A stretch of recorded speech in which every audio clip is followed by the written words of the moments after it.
This is a video of the end of step assessment binder that Chandel created in order to be better organized and to have less items with you when you are doing each end of step.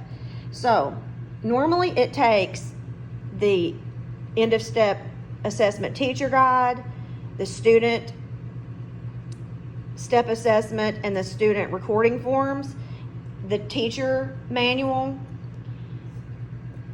So what we did was take all of the portions of those books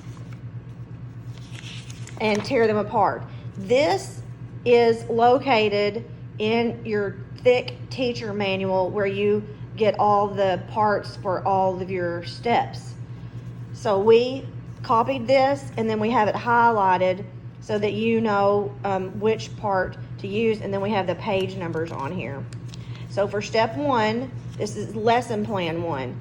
In lesson plan 1, you're going to mark words. You're going to do word list reading. You're going to do high frequency words, and you're going to do independent silent reading. So we copied, for marking, these are the answers to the marking. This is inside the recording form, but this will let you see what the students are needing to mark.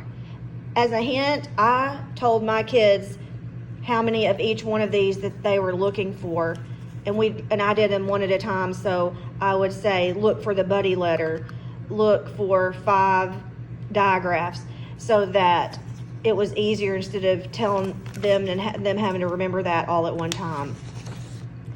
This is from the end of step assessment teacher guide, and then it gives you the instructions about marking the words, and it tells you what you need, and it tells you what the student needs. But we copied this so it's all available easily for you, and we're going to scan this for you to be able to have it. Then you would move on. So it's all those steps this is all for part 1. All the directions for part 1. Then so at the end, it's going to be the part 1 of the story is the very last section of the lesson plan 1. So it goes all the way through telling you all of these directions. And then we have the rubric and the story and how and the retell questions for the part 1. This is located in the recording forms, but instead of you having to have out all of the 6 books, you have this already available for you to have to know what you're going to be marking in their student recording form. And then we have the directions, and then it tells you what you need and what the student needs. So then we would keep on with the directions we're still in lesson plan 1. These are located in the My Step Progress book, but we copy them for you. So these would be what the student would mark in their book. This is what they would read for you, and this is what you would chart. These are the words you would chart. These are the high frequency words that you would use. And then these are the high frequency words that you pre-test on for the next section. That's why it says step 2. So we have these already run off for you, so you don't have to search for those.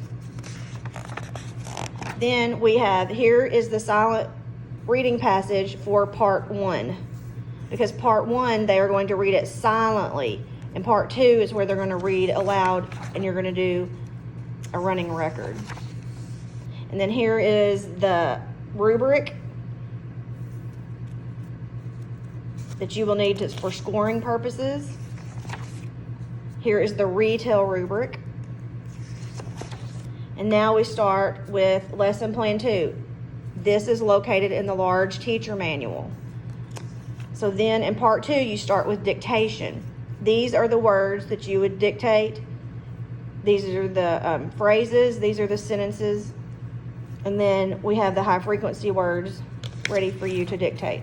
And then we have all of the directions from the manual, and then this is from the end of step assessment teacher guide. So this tells you what to do for the dictation. Tells you how to do the sounds, the phonetic words, high frequency words, sentence capitalization and punctuation. And then this is the recording form that you would use for part 2. And here are the comprehension questions. And then this is telling you to notice, did they use expression and prosody? And then this is where you would do the passage fluency and do the running record. So you'll need a timer. And then this is the directions on how to do all of that. It tells you when to start the timer. This tells you the benchmark for what they need to achieve. Here's the accuracy formula.